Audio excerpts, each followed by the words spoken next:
It's hard to put into words how much of a labour of love Cuphead is, for both video games and for 1930s animation, made famous by Disney and others in that era. I was late to Cuphead. Upon its initial release, it sort of passed me by. Though it was a game I had been looking forward to, I just never got around to buying it.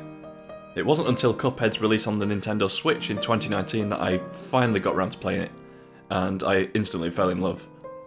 You play as either Cuphead or Mugman, one of the two brothers who get into debt with the devil after losing big in his casino. To repay their debt, they have to collect the devil's other debtors' soul contracts, by making their way around the aisles and kicking the shit out of them. The game itself is quite simple. You have overworlds filled with primarily boss fights and a few run and gun levels planted around a Mario-style overworld. Beating these levels unlock further parts of the map, and you'll need to beat every stage in each aisle before progressing to the next one. The gameplay is a solid mix of shooting and platforming gameplay, requiring you to be constantly firing your weapon and manoeuvring around obstacles. You can jump, dash, and even parry certain attacks. Parrying attacks helps build up a super meter to unleash super moves to inflict big damage. It's an infamously challenging game, and it's not for the faint of heart. There is a definite learning curve, but it never feels unfair. The controls are tight and responsive, so anytime you die on Cuphead, you know it's your own fault. Unlike Dark Souls. But each death inspires you to get better at the game. It induces that mindset of just one more go so easily that on your first playthrough it can have you playing for hours longer than you intended. But when you finally defeat that boss you get stuck on, it feels incredible. You also get ranked at the end of each level based on how quickly you finish the level, how much damage you took, how many parries you made, and how much of your super meter that you used. The boss battles are the meat of the game, and are in their own self-contained stages. Each boss battle happens over multiple phases. A boss will move on to its next phase once you inflict enough damage. The phase usually includes a change of form or a new foe thrown into the fray, where different attacks will be thrown at you, and you'll have to readjust to the new attack patterns. There's also a currency system. You can collect coins from the overworld and in the run and gun stages, and use your money to upgrade your equipment at Porcrine's Emporium, a shop owned by a gruff pig with an eye patch, who probably needs to go see a doctor if I'm being honest. Welcome! Here you can access new weapons and buy new abilities such as an extra heart or upgrade your dash. This adds a nice tactical element to the game and means you can customise your loadout however you like it. As you can tell from looking at the gameplay, no doubt, it's absolutely gorgeous to look at.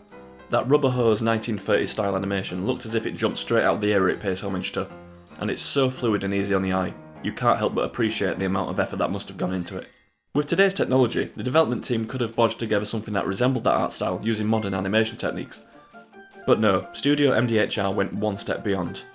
They hand animated everything in this game frame by frame. Although the game runs at 60 frames a second so that it feels responsive and snappy to play, the animations themselves are drawn to the 24 frames a second standard of 1930s animation to retain the authentic rubber hose animation feel of the game. Think about that. Every second of animation requires 24 different frames of hand-drawn stills just for 1 second of animation. Let's just have a look at this segment for example, going frame by frame. Look how much is going on in each still for every animated object in the frame. It's genuinely crazy.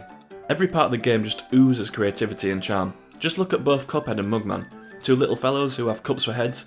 Their characters are silent when in game but are very expressive in their facial expressions. They also have a straw coming out of the cups, and they drink out of their own straw. What is it that they are drinking? It's milk. Then there's the bosses. Where do you even begin? There's a honeybee that attacks you with magic and eventually turns into a bomber plane with saw hands. Then you have a Tom and Jerry inspired rat who will attack you with all sorts of projectiles while sat in a tin of soup. And by the end of the fight you're attacked by what turns out to be him in the giant mechanical cat robot. And then there's Ollie Bulb, an onion who's a member of the Root Pack gang who cries a lot and attacks you with his tears. Fun fact, he was actually named after me. Actually that might not be true, but nevertheless. A cool secret from that boss battle is if you don't fire at Ollie at all once he appears, he'll scurry away, and you can access a secret phase of that Root Pack boss fight, where you fight against Horace Radish. Punderful. If you haven't played Cuphead because you think it might be too hard, you're probably right. It might be too hard for you, although I will say there is a simple difficulty, which makes the game slightly more accessible. Or if you play on PC, there's an easy mode mod, if you have a quick Google around. I will say it's worth the time and effort though. I've completed Cuphead 3 times now, twice on regular difficulty and once on expert. While recording footage for this video, it was great how much muscle memory I'd retained for the controls, having not played in a while. I got through the game in merely a couple of hours, and the bosses that I struggled with on my first playthrough, I often beat in my first or second try. Dr. Carl's robot, I am looking at you! What is happening? Oh, and I can't forget to mention the soundtrack. It's a beautiful soundtrack that features jazz and ragtime sort of music.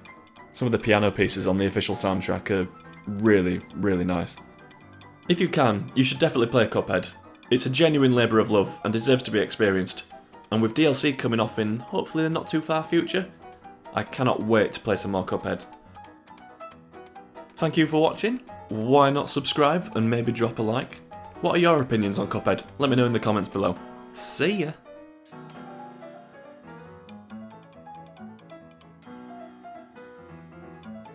I am an onion.